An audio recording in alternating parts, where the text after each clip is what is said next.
Donc ça, c'est le bocal. C'est le bocal de Stratiolella dans lequel j'ai mis des collemboles déjà je pense qu'il y a 2 jours. Les collemboles ne disparaissent pas. Souvent, j'avais l'impression qu'ils disparaissaient assez vite, mais là, ils ne disparaissent pas. Les Stratiolella ne me paraissent pas très très nombreux. Est-ce que le nombre diminue? Je suis pas sûr. Je peux pas dire ça parce que ça dépend de l'heure de la journée. J'ai l'impression qu'en fonction du moment, peut-être la température ou l'heure, je sais pas quoi, ou la lumière, ils sont plus ou moins en surface. C'est l'impression que j'ai. Donc je sais pas vraiment dire si je suis en train de les perdre, et encore moins de dire s'ils se reproduisent. Donc je continue d'observer. Donc aujourd'hui là, j'ai pas réussi à faire du sucre pour les abeilles. J'ai fait 2 fois, j'ai raté 2 fois mon candy parce que je n'étais pas concentré, je regardais pas, je l'ai fait trop cuire et il devient très très dur et c'est inutilisable.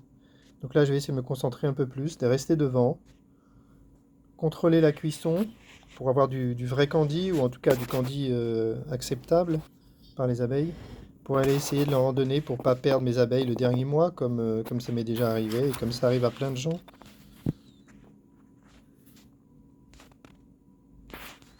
Là, effectivement, j'ai pas l'impression de voir beaucoup de Stratiolella, hein.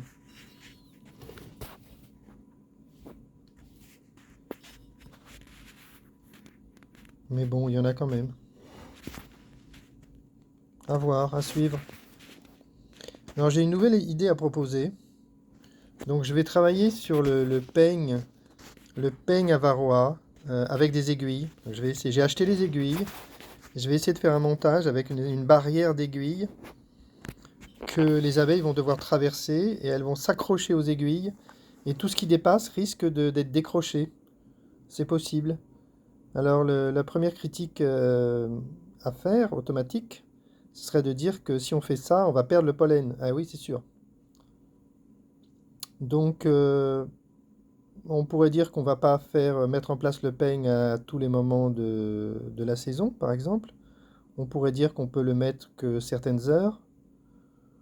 Et puis aussi, il y a une autre idée, c'est que si on met les aiguilles, j'ai cru remarquer, à moins que ce soit un biais sur les photos, j'ai cru remarquer que les varrois, ils sont surtout au-dessus des abeilles, sur le dos des abeilles. Sur toutes les photos, j'ai essayé de regarder beaucoup de photos, et j'ai l'impression que les varrois s'accrochent sur le dos des abeilles. Donc du coup, si on met les aiguilles seulement au-dessus, eh bien peut-être qu'on ne perdra pas le pollen.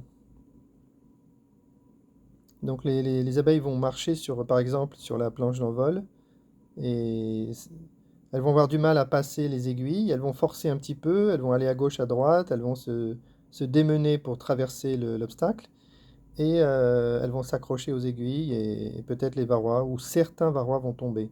Moi, de toute façon, même si je faisais tomber des varrois pour les récupérer pour mes tests, déjà, ce serait pas mal. Déjà, ce serait pour moi quelque chose d'utile. Parce que là, j'aimerais bien avoir des varrois pour pouvoir les étudier.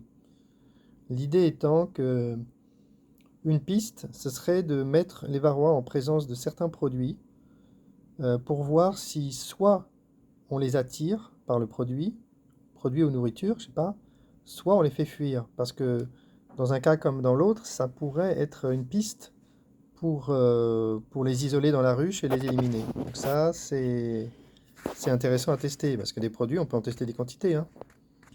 Quelque chose qui les ferait fuir, une odeur qui les ferait fuir, et qui les repousserait dans un endroit de la ruche où on pourrait les récupérer. Ah, c'est une idée, hein.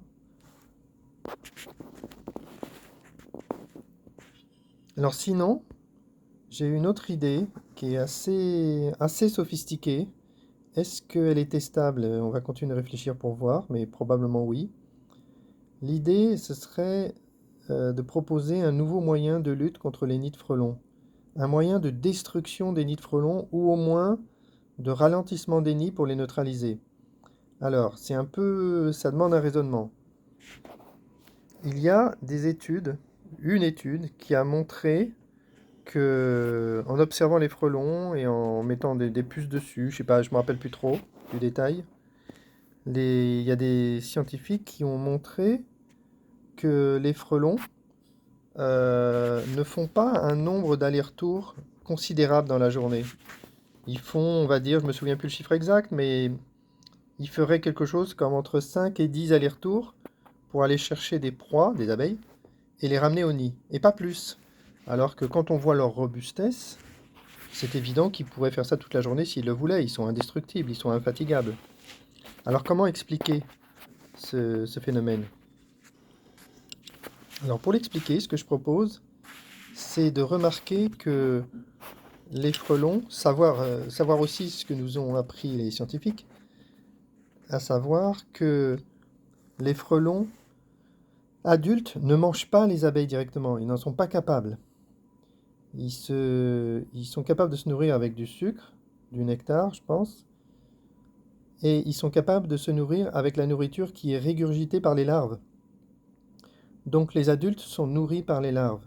Les larves euh, consomment les abeilles et régurgitent une substance protéinée aux adultes. Donc, en réalité, il se peut que les frelons ne chassent pas les abeilles pour nourrir les larves. En fait, ce qu'ils font, c'est qu'ils ramènent des larves ils ramènent des abeilles aux larves pour obtenir de la nourriture. Donc en fait, ils travaillent parce qu'ils ont faim. Et quand ils n'ont plus faim, eh bien, ils s'arrêtent. Et du coup, ça expliquerait pourquoi ils vont chercher qu'un nombre de proies limité dans la journée.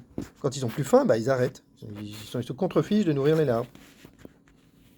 Et du coup, on pourrait peut-être utiliser cette particularité contre eux.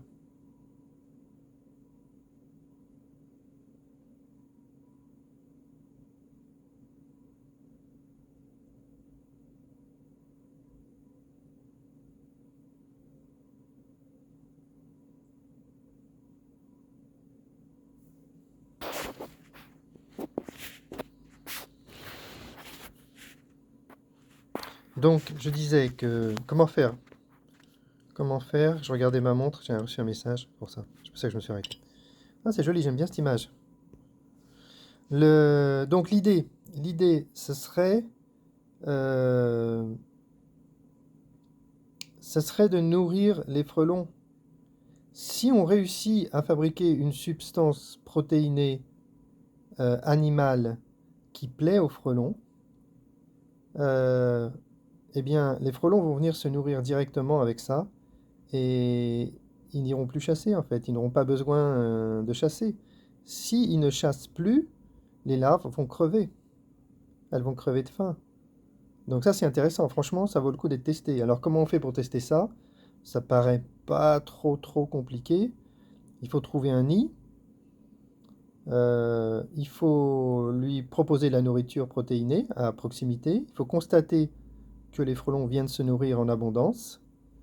On peut facilement voir, en rapprochant la nourriture du nid, on pourra facilement voir que des frelons sortent du nid, se nourrissent et re-rentrent dans le nid, et donc ne vont plus chasser. Ensuite, on pourrait même éventuellement mettre un endoscope dans le nid.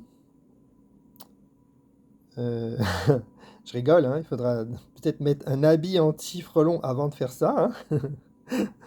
Et, et puis essayer d'observer que les frelons ne nourrissent pas les larves. Est-ce que les frelons... Ça, c'est un truc qui existe chez les abeilles, j'ai un nom savant pour dire ça. Quand les abeilles ont trop de nourriture, elles donnent de la nourriture aux autres abeilles. Il y a un nom compliqué, assez joli pour dire ça, mais bien sûr j'ai oublié. Et donc, est-ce que les frelons sont capables de faire ça? Je ne sais pas, il faudrait vérifier. J'ai l'idée qu'ils sont pas forcément capables de faire ça parce que dans la nature, ils n'ont pas besoin de le faire. Donc, il n'y a pas d'intérêt à faire ça. Les frelons se nourrissent sur les larves, ils n'ont pas vraiment d'occasion de se retrouver avec un surplus de nourriture dans leur jabot. Du coup, on voit pas trop comment ils auraient eu l'occasion d'apprendre à le donner aux autres. Comme les abeilles qui rapidement ont trop de nectar et puis savent pas trop quoi en faire et le donnent à d'autres abeilles au lieu de le stocker. Enfin, je sais pas trop comment ça marche exactement. Bon, en vrai, j'ai pas beaucoup de stratio là hein, ce matin. Ça me plaît pas. Ouais, j'en ai pas beaucoup là. Il faut que j'aille les chercher là. Ouais. Ouais, ouais. Bon, faut voir. Continuer d'observer. Donc l'idée, ben voilà. Voilà. Donc l'idée, ce serait de faire stagner l'évolution du nid et peut-être de l'assécher, hein, même, qui sait. En tout cas, euh, on pourrait après. Alors ça ne ferait pas disparaître le nid, mais si ça neutralise le nid, ben, c'est bon pour les abeilles, hein. Et en plus, si on faisait ça, on protège la totalité des insectes du secteur, hein. Si les frelons sont nourris, ok, ils survivent, mais ils arrêtent d'aller massacrer les insectes dans le secteur. Et tôt ou tard, on peut penser que ça va se retourner contre eux. On pourrait aussi imaginer des stratégies, je m'avance un peu, parce que si c'est pas vérifié, c'est pas la peine d'essayer de sophistiquer le principe. On pourrait imaginer aussi que on leur donne de la nourriture de façon continue, et puis d'un seul coup on arrête. Dans ce cas, qu'est-ce qui va se passer? On aura plein de frelons adultes qui n'auront pas appris à chasser et qui seront extrêmement maladroits. Ça pourrait faire une hécatombe. À voir, à tester. Alors sinon, la loi interdit de nourrir les frelons parce que c'est une espèce estampillée invasive. Donc si on nourrissait les frelons, on se mettrait hors la loi. Donc faut le savoir quand même, hein. Mais bon, à la limite, on pourrait, si on veut faire les choses bien, on pourrait contacter, faire quelques premières expériences comme ça localement en sauvage, et ensuite contacter les chercheurs du muséum, par exemple, du Muséum d'Histoire Naturelle Paris, et puis leur proposer de faire des expérimentations avec eux. Et eux, ils ont tous les droits. Eux, ils peuvent nourrir le frelon, eux. Donc voilà, je propose cette idée-là, assez intéressante, je trouve. Bon allez, je suis un peu déçu de voir moins de Stratiolella, mais c'est peut-être pas grave. Allez, fin de la vidéo.